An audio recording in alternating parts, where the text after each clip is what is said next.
Training Camp Live, presented by Ford, is brought to you by Betfred, Bud Light Seltzer, Ford, and by USAA.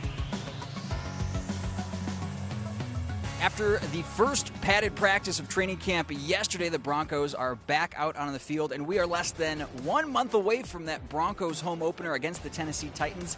And with only 14 training camp practices left, time is running out, so who better to go to than Mark Jackson? He'll be joining Steve Atwater in just a little bit. Welcome to Broncos Training Camp Live, powered by Ford. I'm Matt Boyer. Sidney Jones, Phil Milani, Steve Atwater, and Mark Jackson will be along momentarily. Let's get you caught up to speed on what's going on today. Yesterday's practice was 90 minutes. The Broncos are going to go an hour 45 today. It's all part of that slow ramp-up. We talked about the Broncos not having an off-season program, played heavily into the factor of just kind of slowly taking baby steps towards getting to a 2.5-hour practice later this week. Let's get to some highlights from yesterday while the players are out onto the field stretching. Vic Fangio said it was not as crisp as he would have wanted to see at this point during training camp, although Drew Lock looked pretty steady, finding Courtland Sutton there for a very nice pass, the longest highlight of yesterday's camp. Noah Fant, Phillip Lindsay also putting in solid work. And the defense, the front seven, doing a nice job against the run. So Vic Fangio demanding perfection. Broncos Country, you gotta like seeing the fact that your head coach is not going to take average. He's not going to take mediocre. He wants the best of the best out of his team at this point during training camp. We've said it all throughout training camp, Broncos Country. We miss you guys. I mean, this berm to my left does not look right without you guys, but we appreciate you tuning in from all over the world on our live streams. Leave a comment if you are tuning in. Let us know where you're watching from today. And the players also appreciate you tuning in, especially our virtual fans, welcoming the players out onto the field every single morning. Let's listen in to see what you guys had to say to your favorite Broncos. Go Broncos!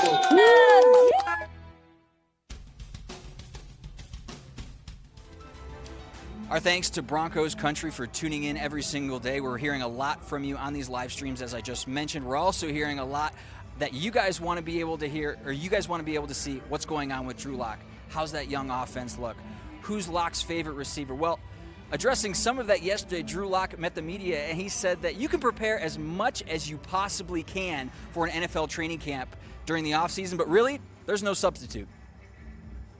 I think the big thing is that, it's been almost 5-6 months for a lot of us. That was the first pocket that the Qs have been in a long time. It's the first time the O-line is having to take on guys full rushing at them. Same thing receivers, getting jammed up, having to run, 5-6 routes in a row rather than routes on air where you get to chill out and, have the guys in front of you take some reps. So I think the basic things is just that this is the first time in a long time we've all been back out there, and that's where we're trying to get better at the basics.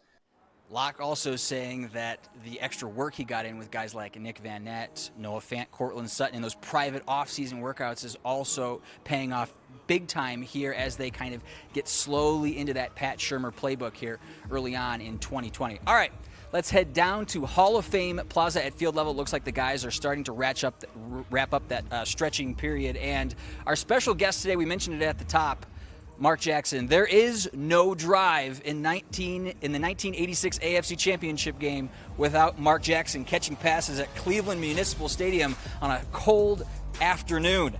One of the famed Three Amigos, the Three Amigos dominated the AFC West throughout the late 80s and into the early 90s. 3 Super Bowl appearances for that group. Today's Broncos legend is none other than Mark Jackson, joining Steve Atwater down on the stage. And Steve, I was watching some of the game tape yesterday, going through some of the old highlight films, and I tell you what, you guys were always looking for number 80 when the clock was winding down.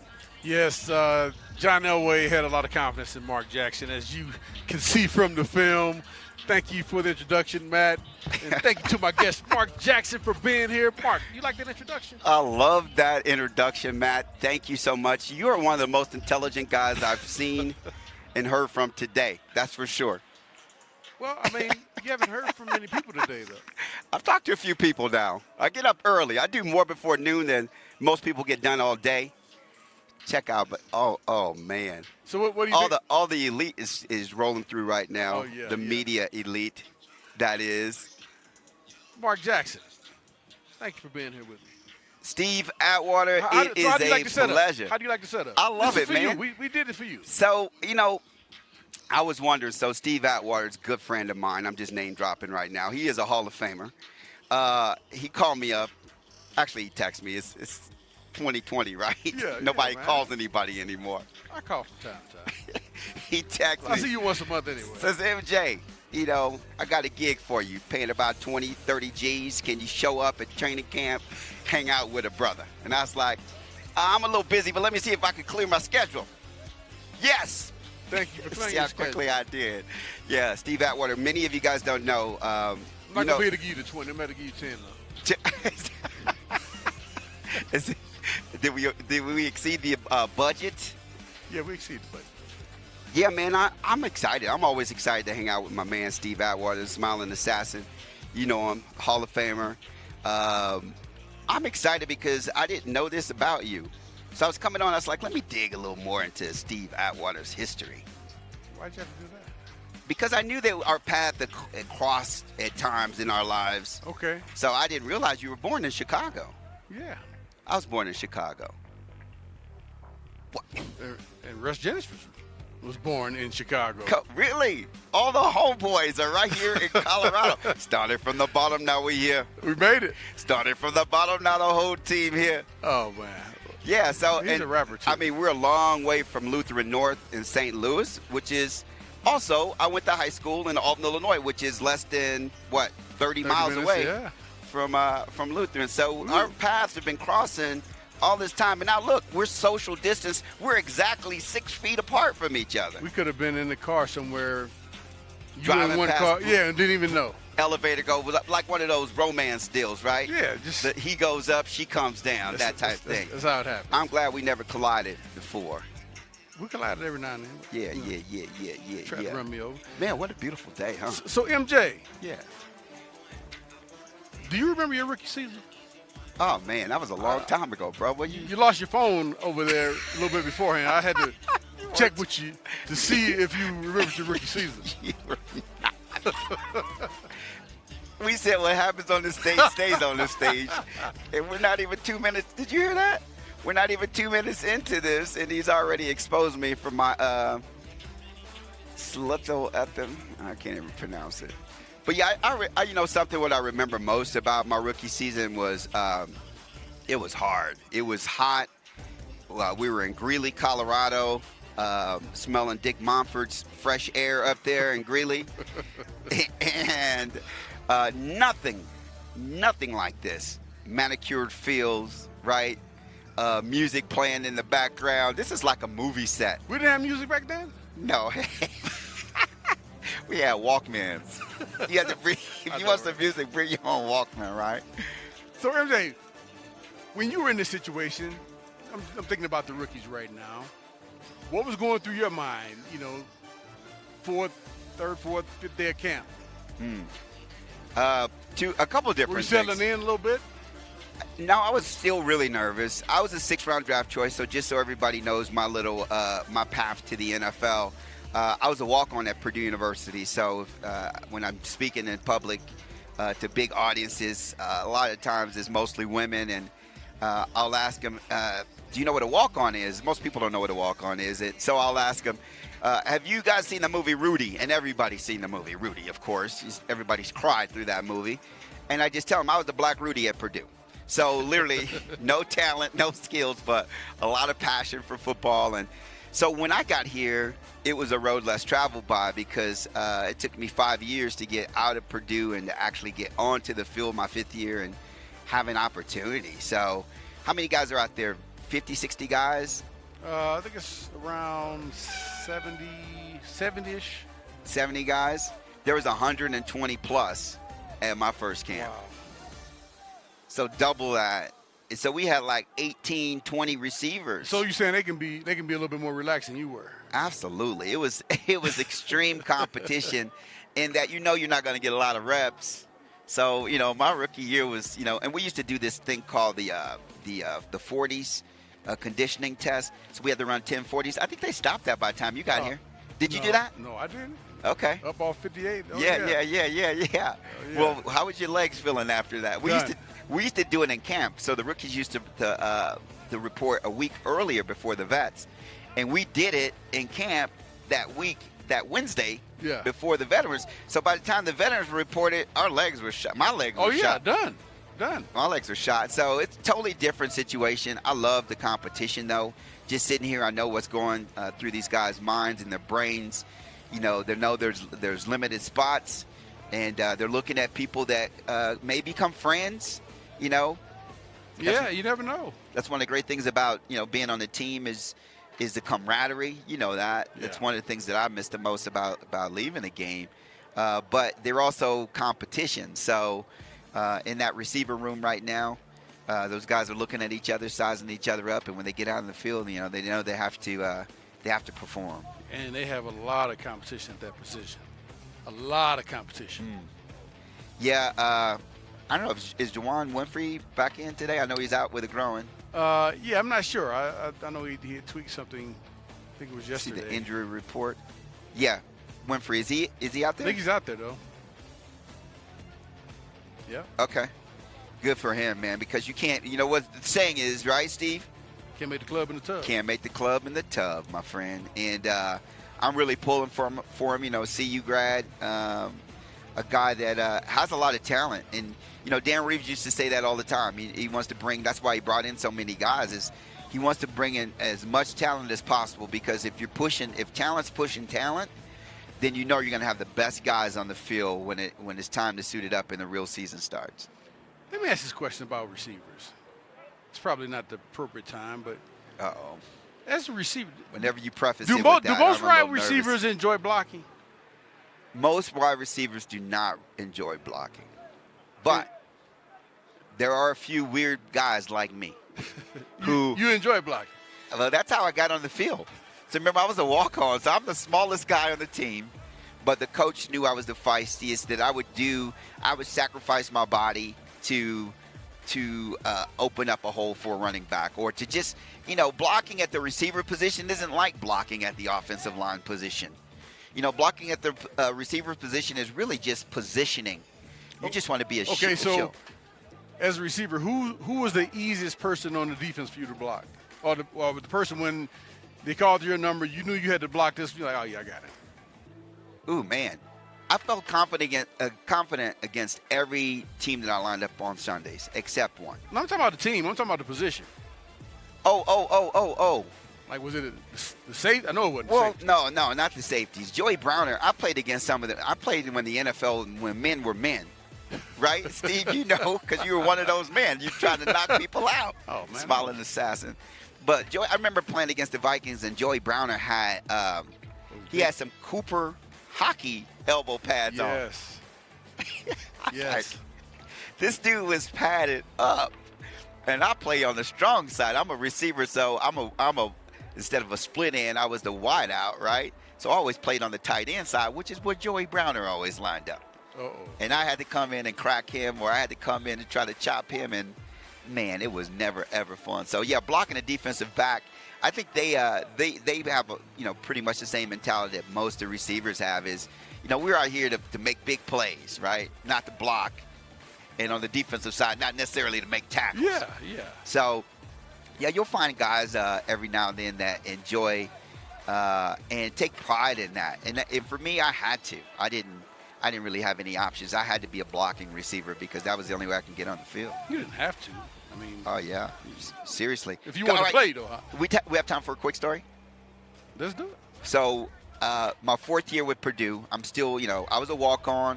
I quit my sophomore year because I really wasn't getting anywhere. I quit the football team. Come on. They didn't even know. Man, I got stories out the wazoo. They didn't even know I missed practice. I missed practice one day. And they didn't know. I had a computer program due, and I was like, forget it, man. I'm here for my education. I'm talking to myself. But I knew the next day that I was got to run hills, stairs. I knew they were going to kill me, right? You can't miss practice. And then no call, no show, right? I show up the next day, and I'm just about to hit the practice field when my coach calls me. Hey, he used to call me Little S-H-I, little bad word. What? That was his nickname for me. That's disrespectful a little bit. But that's how I knew I had no chance. That's how they perceived me, and I was like 5'5", 150 pounds, soaking wet, 145, Wow. 5'6". I had a growth spurt, Steve. Yeah. Where I'm at today was a growth spurt. Where are you now, 5'10"? 5'9" on a good 5'9", day. okay, Yeah. all right. When I first wake up in the morning. I'm about 5'8". You go right down now. from there. Yeah. Oh yeah.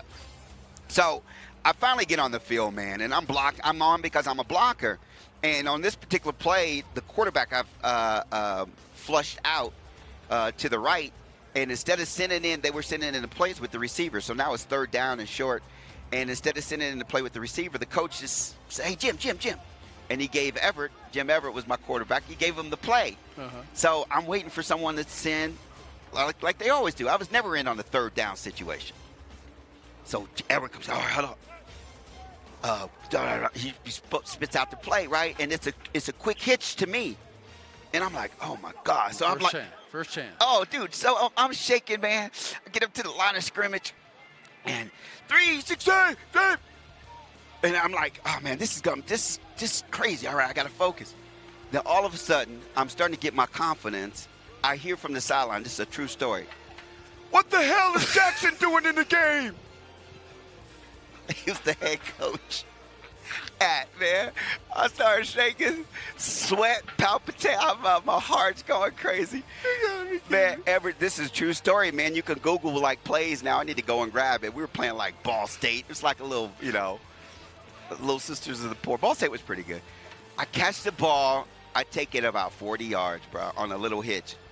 People were falling up. The adrenaline After was the flowing. coach said that? Yeah, the adrenaline was flowing like crazy, man. It was like I was on something. I was a man possessed. I was like, I'll never get on the field if I drop. And we were talking about this earlier. What's your mindset when you're on that field? Is it I'm going to make the play, I want to make the play, or is it I hope they don't call me, I'm afraid? So, yeah, that was my little story, true story that basically the rest was history after that. I got a scholarship. Is hilarious. Yeah, what the hell is Jackson doing on the field? And I'm like, oh, man. Oh, man. Hey, to all of our viewers out there watching and also those listening, we want to hear from you via our Facebook poll. Please go to our poll right now on Facebook and select the player that you want us to focus our cameras on for 5 to 10 minutes or so. Now, we're going to announce that player with the most votes a little later in the show. Now, here are the players to choose from in today's Facebook poll. First off, Dalton Risner, number 66, the left guard, who attended Wiggins High School in Wiggins, Colorado. Well, that's about 80 miles northeast of where we are right now, MJ. He's Yes, not sir. too far away. I've been to Wiggins. Now, Risner was the Broncos' second-round draft pick last year in the 2019 draft. Earned numerous accolades throughout his high school and college careers, both athletically and academically. He has gotten off to a great start with the team last year, starting all 16 games and truly solidifying the inside of the line of scrimmage. Now, I believe Dalton Risner's ceiling is extremely high, and I expect numerous Pro Bowls, team captains, the whole 9 yards in his future. So, Dalton Risner is our first guy. Second guy, Todd Davis, inside linebacker, 51. He's in his 7th season in the NFL. Since being named the Broncos starter in 2016, Davis has led the team in tackles in 4 of the 5 last seasons. Now, he's smart, he's scrappy, plays with passion. He's one of only 3 players remaining on the team since they won Super Bowl 50 following the 2015 season. The other 2 players, Von Miller and Brandon McManus. That means he's doing something right. And Todd Davis, by the way, was my Atwater's A-lister yesterday. He had a really nice practice. Hopefully he'll follow it up today with another solid practice. The third player on the list for our Facebook poll is wide receiver KJ Hamler. He was our second-round draft pick who attended Penn State University, and he happened to play there with his current teammate, Deshaun Hamilton. KJ is believed to have 40 speed in the 4.2 range. MJ, you 4.2, right? Mm-mm. Okay, all right. but 4.2 is blazing fast. Yes, it is. Now, if this moment isn't too big for Hamler, we should see a lot of him in that slot wide receiver position, probably wide receiver 3.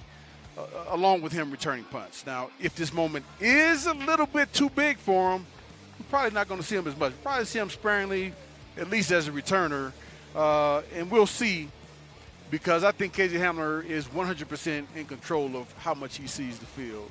And now, regardless of how many snaps he gets this season, MJ, I'm predicting he's going to have at least 3 plays of 50 or more yards. Wow. He is explosive, man.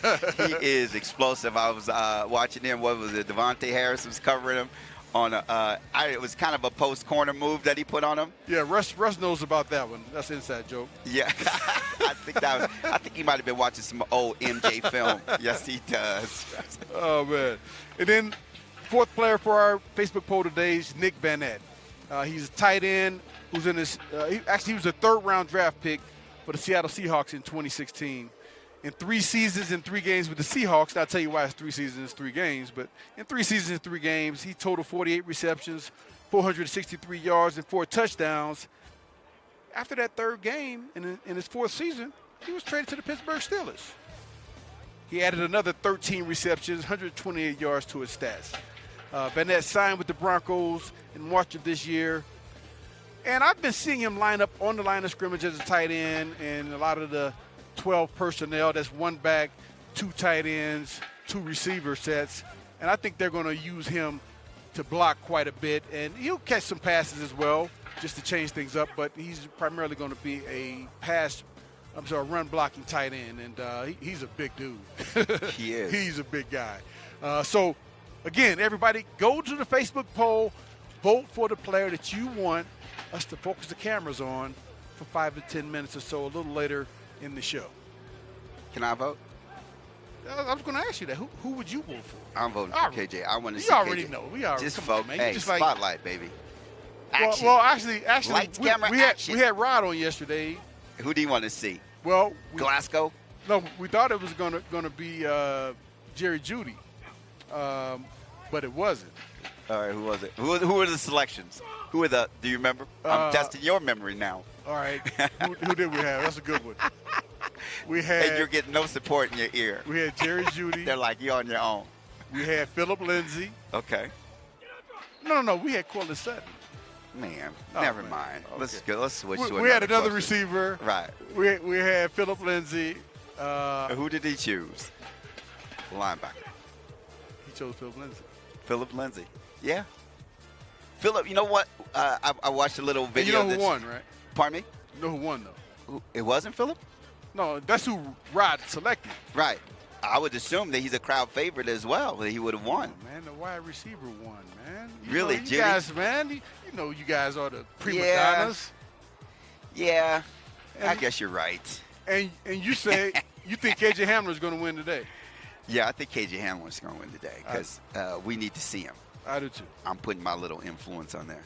I think it's going to be him as well. OJ. Although Dalton Risner, I mean, he's Wiggins, Colorado guy, came in, started as a rookie last year, started all 16 games.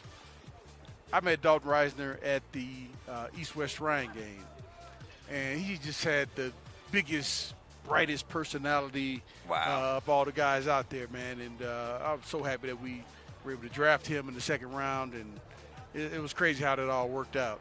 You know something, speaking of working out, I just had a flashback when you said that. I remember, what was it, 86, 87? When did you come in? 89? 89.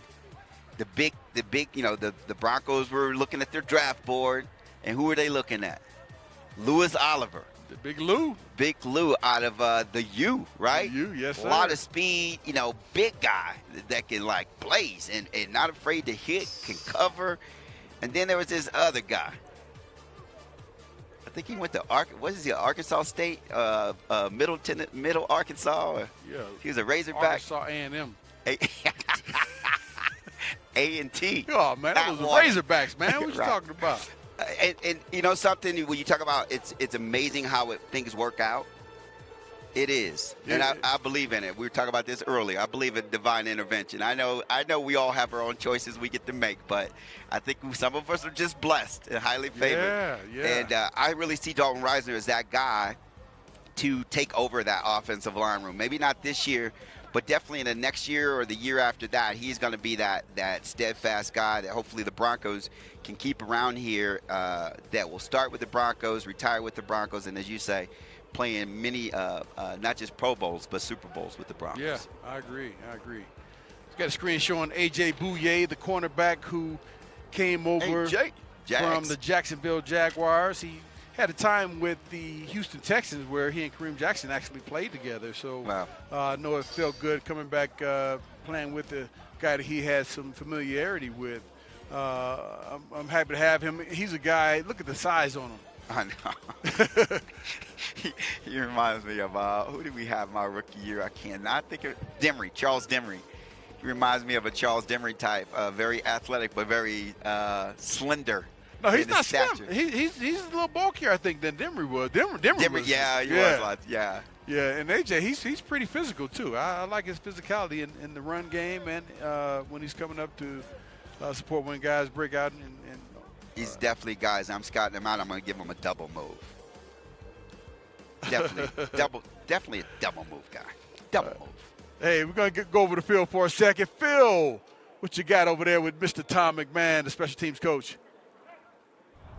Steve, thank you very much. Tom, the big move on special teams this offseason was bringing in punter Sam Martin. How's he look the first couple of days here? Sam's doing good. He's done a great job of directional punting. It allows us to play the edges. I think he's fitting in with Brandon, too, as a holder. I think that's one thing that a lot of people don't understand, how hard that is to get that rhythm down. He's a great worker, great in the locker room, easy to coach, and so far he's been very, very productive on the field. He enjoyed that altitude?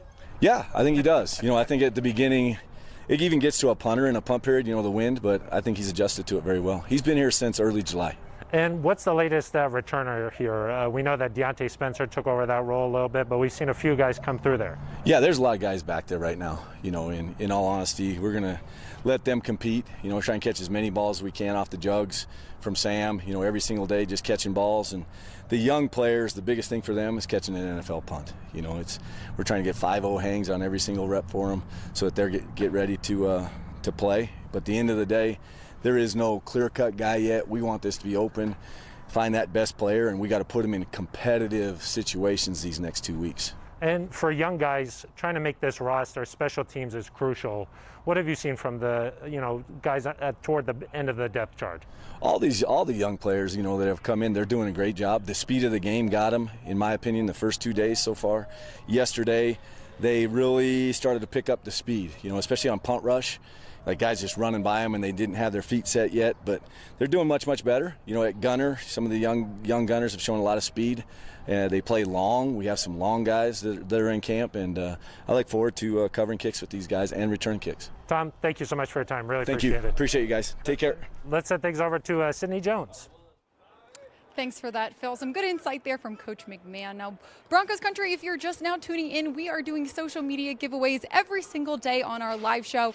And now it's time to announce our winner of yesterday's prize, which is a signed football by Steve Atwater and Rod Smith. And that prize is going to John Mitchell. Congratulations, John. Now, Broncos fans, if you didn't win any of our prizes so far, don't worry. Like I said, we're going to be giving different prizes away every single day, and today's prize is this signed football by Steve Atwater and Mark Jackson. Now, I know Mark Jackson has a big personality, but check out this signature on this football. A huge signature there. So if you want to be selected for this prize, make sure to be following the Broncos on Twitter and then go ahead and retweet the post about this prize. We'll be giving away this prize tomorrow on our show, so make sure to tune in again. Now, with no fans being allowed to attend training camp this year, we are doing camp confessionals every single day from different players. And with that, we wanted to give you some insight on how the players are doing at camp. And today we're highlighting none other than the Colorado kid himself, Philip Lindsay. I'm Philip Lindsay, and this is my camp confession.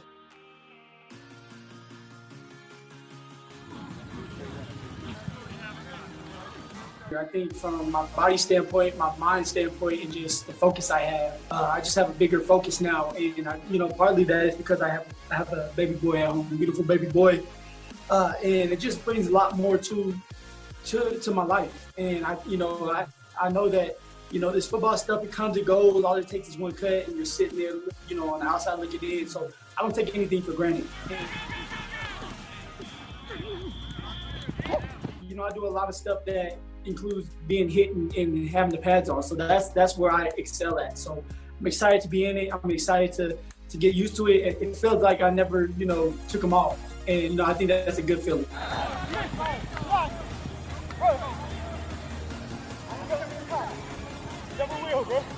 I'm Phil Lindsay, and thank you for watching Broncos Confessions. We'll be doing those camp confessions every single day throughout camp. So if you want to check them out, you can find them on denverbroncos.com and our social media channels. Now, if you missed our live show yesterday, Steve Atwater had on Ring of Fame wide receiver Rod Smith. And after practice, Rod Smith was able to catch up with Jeudy. And they chatted a lot about the talent in this receiver room. Y'all room is stacked, man. The receiver room, that thing. Yeah, we got dogs. We got dogs in here. Dude, we got to keep 8 receivers, man. We got to keep receivers.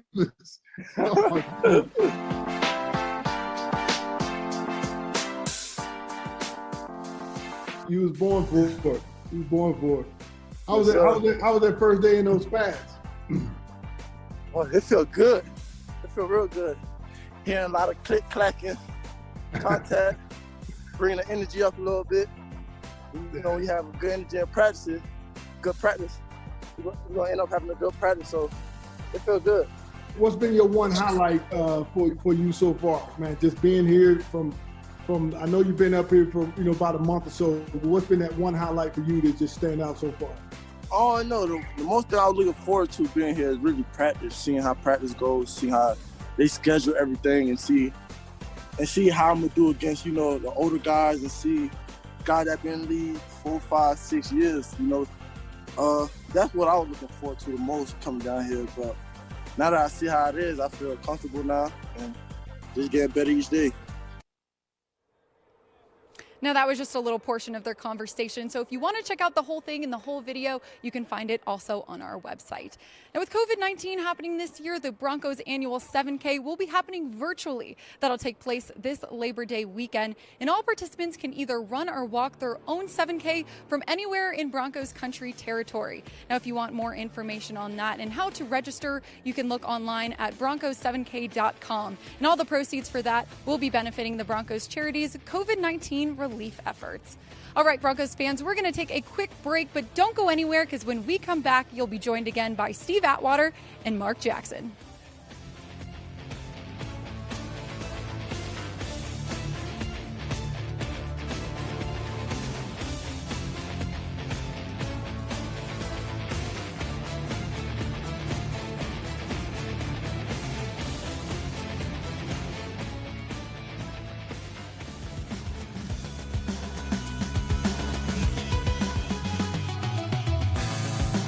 Training Camp Live, presented by Ford, is brought to you by BetMGM, Bud Light, UC Health, and by U.S. Bank. All right. Welcome back again. Training Camp Live, powered by Ford. My special guest, Mr. Mark Jackson. Mark, I have a question for you. Okay. I have an answer. It's 3rd and 15. 2 minutes left in the fourth quarter of the game. It's a seam route. Again, 3rd down, seam route. Quarterback throws the ball. And you see out of the corner of your eye, safety get a great break on the ball. And you see him coming towards you. He's going to try to take your head off. How do you concentrate and focus on catching that football? Steve, I don't know if I got it from being in Chicago. I grew up in the projects. So you have to have good peripheral vision. So do you try to block it out, or do you? No, you got to see everything. No, I don't block it out. Those are people get knocked out. I remember, I don't think Ed McCaffrey had any peripheral vision. Why you say that? He used to get hit, man. He took some of the hardest. Randy Mack was huge, though. I love it. No, I don't care how huge you are. When you divide your height and weight into a linebacker's or a crazy person like you running at full speed hitting you, no, you don't want to take those blows. So when you have good peripheral vision, for me, I love when a guy like you thought he had a bead on the ball. Because I'm looking at you, and you don't know I'm looking at you, but I'm looking at you, but you don't know I'm looking at you. There's not much you can do then. Oh, absolutely. I can contort my body. Man, I am poetry in motion, dude. I'm catching the balls low. I was doing like different things to make guys miss. Okay. And that was just the way that I love those type of situations, especially when I can see it. It was the situations when I couldn't see it.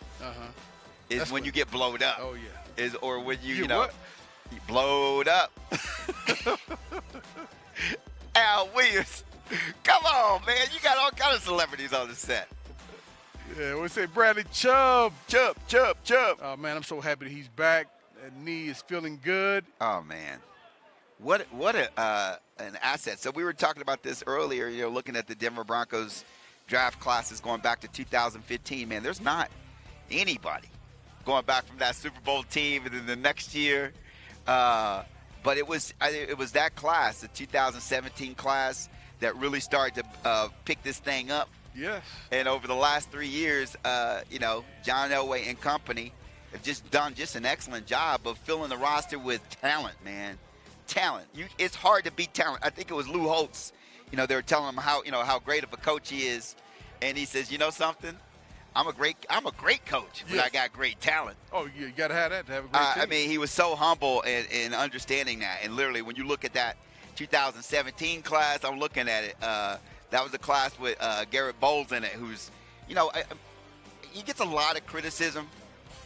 But Garrett Bowles, I think, is the only guy that's ever played for the Broncos and started since his rookie started all 16 games his rookie year. Yes, he's been durable too, boy. So whether you're doing a great job or not, just understand, folks, to be able to start in the NFL, come on, and then start as a rookie. So it was the 2018 class though and I put 2017 in there because of Garrett, because of Justin. Justin Simmons actually came the year before, but Jake Butt is still around. Vying for a roster spot. DeMarcus Walker, we talked about him, and the pressure that he has to actually make this roster being a second-round draft choice. But 2018 is when everything started getting really crazy. You got Chubb, you got Cortland Sutton, Josie Jewell still here on the roster, Deshaun Hamilton. Who am I missing?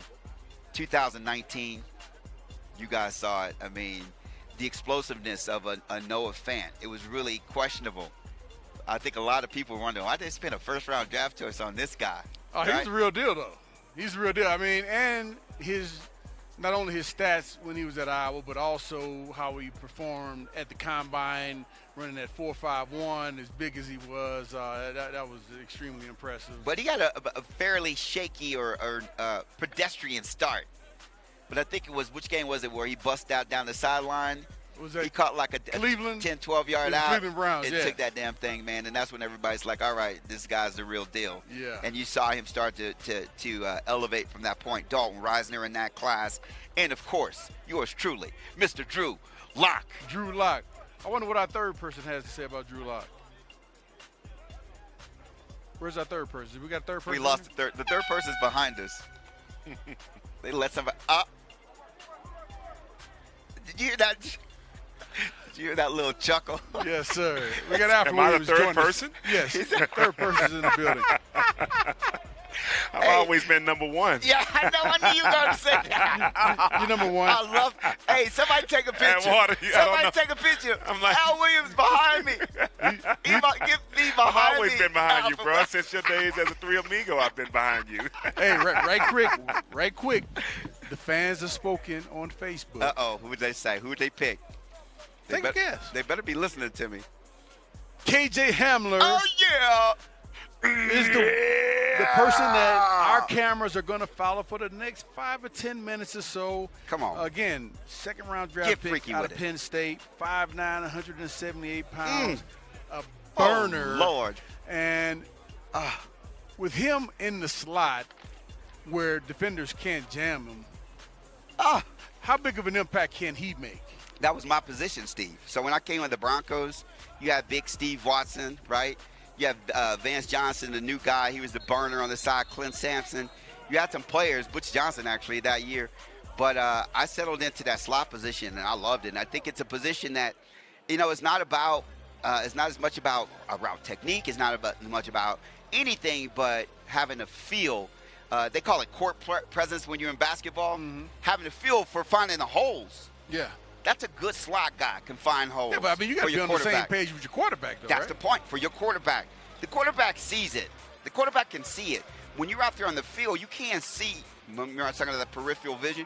You can't see those linebackers. You know, they may be dropping a little deeper than you, or maybe you're behind them, but you can't see the safeties. And, you know, so being able to find those holes, settle down in those holes, and make a target for your quarterback, that's what I'm hoping that Hamler can come in and do for Drew Lock and be that guy. So he's got a nice tight end, check down, but he's got that, you know, slot receiver that can find the hole and pick up that first down. We've always had problems with moving the chains on that 3rd and 3, right? I want them to be comfortable, and I know he wants to be that guy that can say, Coach, you can be comfortable, and no, I'm going to pick up a 3rd and 3. Right. Mark, I want to know one thing about that statement you just made is that if the Broncos are going to be in a constant set of 3 wide receivers, then how in the world can a smaller guy be effective in his run blocking? I'm telling you, Alfred, man, when I came up, and I'm not sure the pedigree of KJ Hamler, but I'm looking at him and I'm feeling it. I'm feeling his energy. I mean, he laid out for a ball in practice the other day. I haven't seen anybody lay out in camp since I've been here. So that was it then. For me, I'm like, oh, this guy's got the right mindset. He's like, I'm here to make. So he's a guy that's going to get in somebody's face. We were talking about this earlier, Alfred. You know, the blocking as a receiver is different than blocking as an offensive lineman or even, you know, a running back. It's all about positioning. All I want to do is get in the guy's way long enough for Philip Lindsay to give that little head fake, you know, jab, and then I'm going to wash him. Yeah. I don't have to muscle up on him. I'm just going to get in his way and wash him. Because a lot of defensive backs don't want to make the play anyway. Let's be honest. Let's be honest. Yes, they do. They don't want to make the play. Not on a running play. Come on, they don't want to make that Some play. cornerbacks. They don't want that contact. Some safeties. Hey. Oh, safeties did. Check this out, man. Crazy. We have viewers and listeners checking out the show all the way from London. London. Oh. London. Hey, you blokes out there in London. And Mexico. Viva Mexico. The Bahamas. Yeah, man. Costa Rica. Yeah, man. Argentina. Viva Argentina. Hawaii. That's us. Mahalo. Brazil. All the way in Alaska. Is it still cold in Alaska? What's the capital of Alaska? Steve? There you go. Juneau. I told you he's intelligent. Somebody's watching in Belgium. Emmy. Is she eating Belgian waffles right now? I think they just call them waffles in Belgium. Did they call them French fries in France? No, they just call them fries. Oh, my God.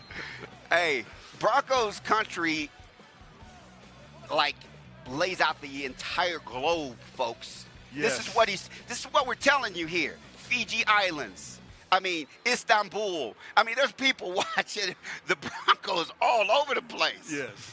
It is Put awesome. your money on them. Did you know it was like that when you got here? I didn't. But my second year, I didn't know a lot about the Broncos when I got here. I just love playing football, so I wasn't really a big fan of football players or teams. I grew up with the Pittsburgh Steelers and the Chicago Bears. That was it. That was the breadth and scope of my football, right? But when Joe Dudak got here, he was the guy that was a running back from Plymouth. He's like the leading running back in football history or whatever, but it was like Plymouth College. Right. But, man, we must have had, like, on the hill, we had, like, 300 media outlets in Denver, in Greeley, Colorado. For him.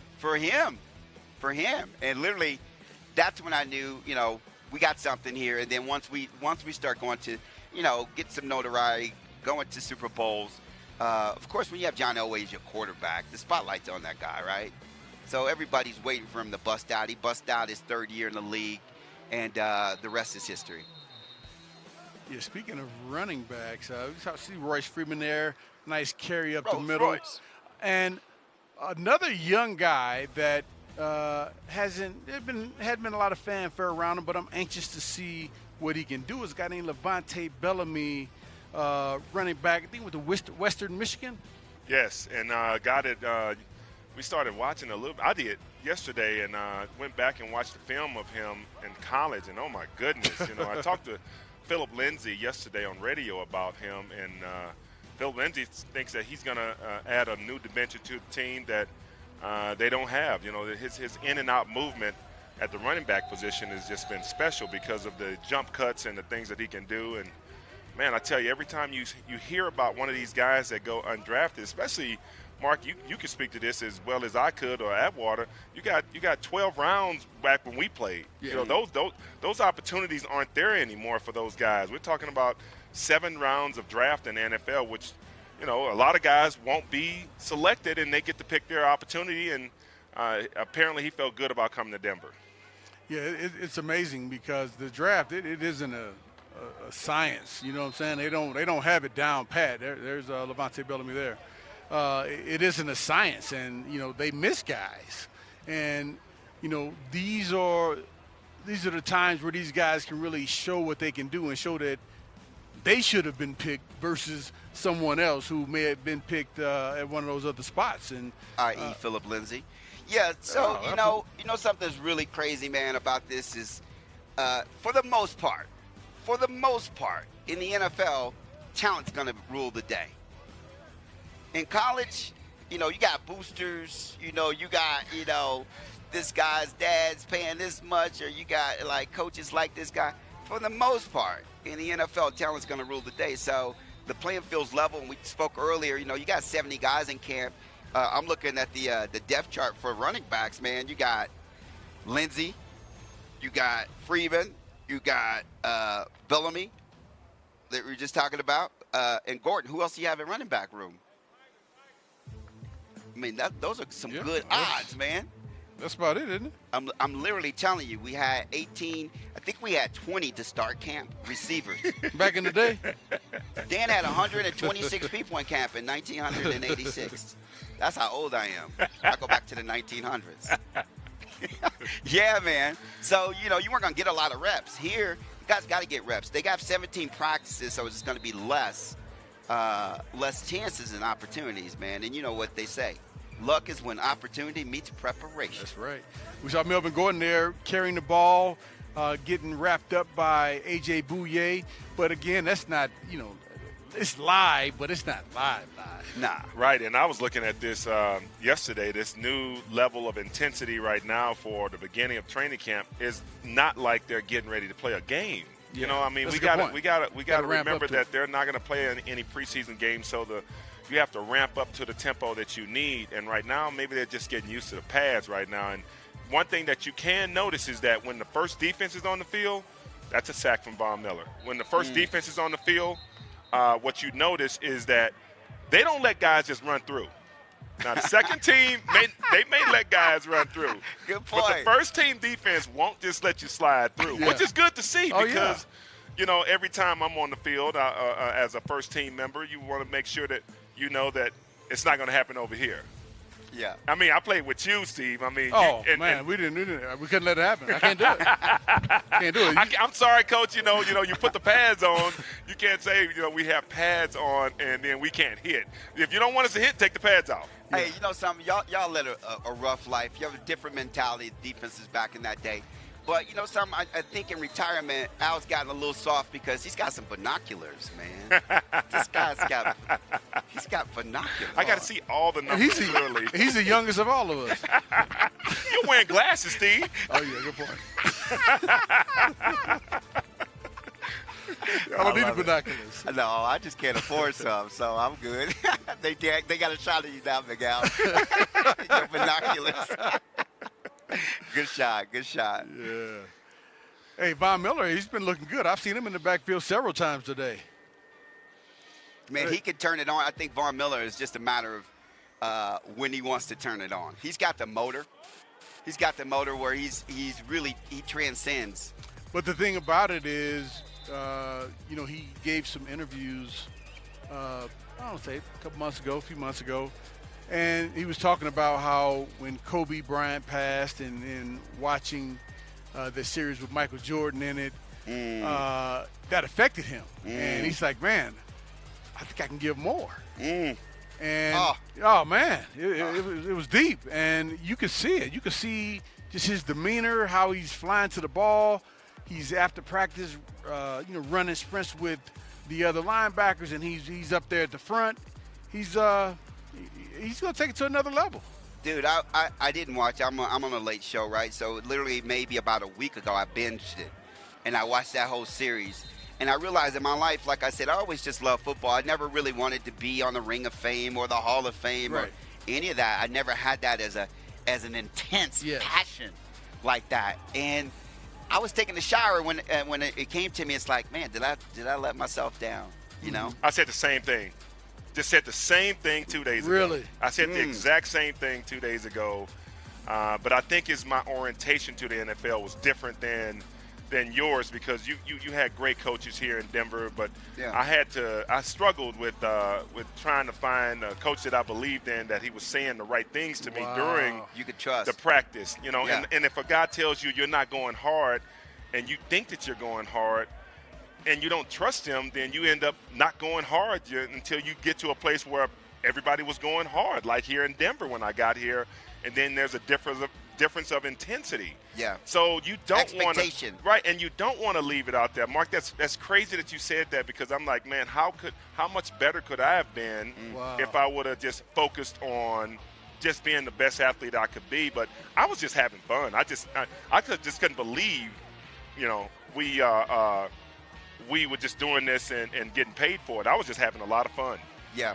Hey, to all our viewers out there, we've had people complaining, and you know, we kind of are commenting. I want to see the play. We feel the same. Yeah, I want to see the full play. Show me. We can't show you everything. We got Chiefs fans out there watching. We got Patriots fans out there watching. The Raiders. We got the Raiders out there, man. We can't do it. We're not showing formations. That's why you just get the close-up on the players, or you see the player after they get the ball or catch the pass. But we can't show the actual plays, though. And, you know, we're sorry for that. I know when you're out here for training camp on the berm, you can watch everything. But, you know, we just can't do it, especially, you know, where you can. And another thing about that is that all coaches are paranoid. And if you start showing one formation and this thing, you know, I remember about 7-8 years ago, DJ Williams showed one play in the playbook. And for us who play on the defensive side, you see cover one principles. Yeah. So if you know the principle behind your cover ones, then you basically can say, okay, this is how we can trick them up. So coaches are very paranoid about it, and they don't necessarily want you to see their plays and how they're set up. Are they in 3 wide all the time, or are they in 2 wide all the time? Right. All of those things, you know, you want to keep that for the first game. Yeah, no, you're absolutely right. You know, one of the things I remember about training camp that every year that, you know, we would put some things in a training camp on offense that we would not show at all during preseason. And then within the first 2 or 3 weeks, those plays would magically show up, and they would be big hitters. Yep. So you don't want to give that away either. So back in the day when we played, training camp was a grind. We had 2-a-days. We had 2-a-days. 3-a-days one time. Hey, in some of those 2-a-days, we practiced past first and second practice. But let me ask a question. Just a quick question. We'll get this quickly. Okay. What's fun about training camp? It wasn't all bad. Well, for me, it was the ability to go down to Greeley, or should I say up to Greeley, Colorado, and be isolated for the sake of football. I mean, that time for me was where I got to learn more about guys that were new teammates, but that doesn't happen anymore in this situation. But in our training camps, that's what I look forward to, going there and staying up late at night every night.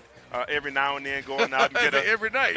Every now and then going out and get a cold pop with the fellas, and just being out and being able to, you know, we played video games. We did it all. It was like college ball, but, you know, in a pro atmosphere. A cold pop? Okay, we'll say that later.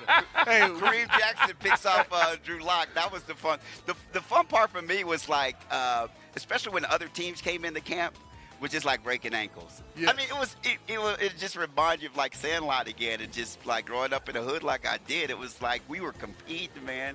Gave it the business. Those were always fun times. Those are great memories. 7-on-7 skeletons. Yeah. Well, hey guys, we're gonna wrap it up here. We're gonna send it over to Matt Bouye Mark Jackson, thank you so much for joining us. Is that Alfred again, thank you again. But Alfred, he's going to be on with me when? When are you going to be on, Alfred? Tomorrow. All right. I'll be on with you tomorrow. MJ, where can everybody find you? And what are you up to? You can find me on Thursdays on Mile High Sports Radio. Okay. 1340 a.m. Rocking it out with my man Danny Williams. We have fun. We talk Broncos. We talk. Man, is Denver like the city of champion sports now? Because, I mean, we've got the Avalanche kicking butt, 7-1 last night. We got the Rockies are in contention. Yeah, doing it, man. You got the Nuggy Nugs. Yeah. Come on. So, I have fun on the radio every now and then. I'm kind of a part-time guy. I'm not like Big Al. No, but I tell you what, I've listened to you for a lot of years, and, man, your energy and perspective is appreciated. Yeah. Hey, I appreciate you you guys. Over to you, Matt. Thank you. Thanks, Steve. The new three amigos down there, huh? Mark Jackson, Big Al, Steve Atwater. Mark, if you ever need a hype guy, I'm available. I'm very, very Matt, inexpensive. I'm loving you, brother. You're hired. All right, if you want to catch up on anything that you might have missed today on DenverBroncos.com, we're going to have Coach Fangio's press conference following practice, plus Graham Glasgow and A.J. Bouye are planning to come to our virtual podium following today's practice. So head to DenverBroncos.com again and our social channels. Tonight, training camp tonight, powered by Ford. Alexis Perry is going to be recapping all of the day's action. We're going to get Steve's takes, the best of from today's show, plus Ryan Edwards and Benjamin Albright will have a special guest on their segment. So tune in tonight, 6:30 p.m. on Channel 20 locally, or 7 p.m. on the Denver Broncos YouTube channel. And the Thrilogy. This is what we're calling those 3 games, the 2015 Super Bowl championship that the Broncos won, the 3 games leading up to that. That's going to begin on Saturday, August the 22nd on the KUSA family of networks. Make sure to check your local listings, though. We're going to be on in Grand Junction, Colorado Springs, and Denver. So the 2015 AFC divisional round versus the Steelers, that kicks off this Saturday, August the 22nd. And as Big Al alluded to earlier, he's going to be on with Steve Atwater tomorrow for our Broncos Camp Live, powered by Ford. Big Al's been dropping by whenever he wants. We love having Big Al, but it's going to be the Big Al and Steve show all the way through practice tomorrow. Again, check the DenverBroncos.com website or the Denver Broncos social channels for the most current information as to when our broadcast will begin. That'll do it for us today. Special thanks, though, again to Mark Jackson, Big Al, Steve Atwater, Sidney Jones, Phil Milani. I'm Matt Bouye. Thank you so much for joining us, Broncos Country. We will see you right back here again tomorrow.